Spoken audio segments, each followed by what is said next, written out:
Bionic Dance is filmed in front of a live studio audience.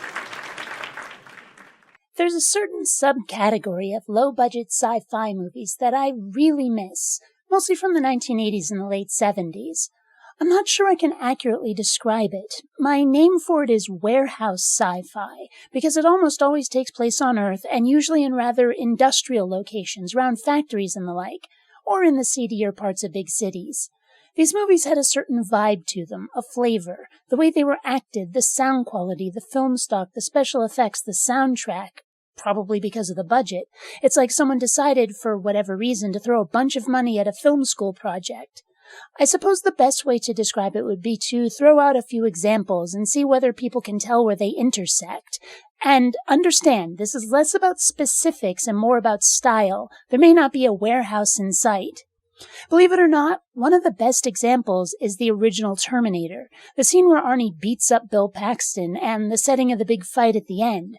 Or They Live. A lot of the movie seems to take place down alleys. Escape from New York, Big Trouble in Little China, heck, just about any movie by John Carpenter. The Adventures of Buckaroo Banzai Across the Eighth Dimension, My Science Project, Repo Man, Chud. I could probably list others. Goodness knows that the big fight at the end of RoboCop has the vibe, even if the rest of the movie doesn't. And the bits of Tron taking place in the laser bay were pretty close. But I think that's a good enough list. If you compare those to some of the other movies at the time, you can see the difference. Explorers, Inner Space, Invaders from Mars, though that one's teetering on the edge. I leave it out because it's a bit too high budget. The Last Starfighter, The Right Stuff, E.T., and wow, is it difficult to keep myself confined to movies that took place on Earth. I mean, goodness knows that The Empire Strikes Back and Return of the Jedi were nothing like warehouse sci-fi, but those were unfair comparisons. It's also why I didn't mention Total Recall. While we're at it, let's talk music.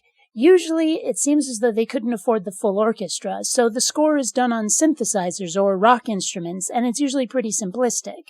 Somewhere along the line, I'd say around about Terminator 2 and Jurassic Park, movies changed. Everything feels really slick and polished now. That kind of earthy, honest vibe went away.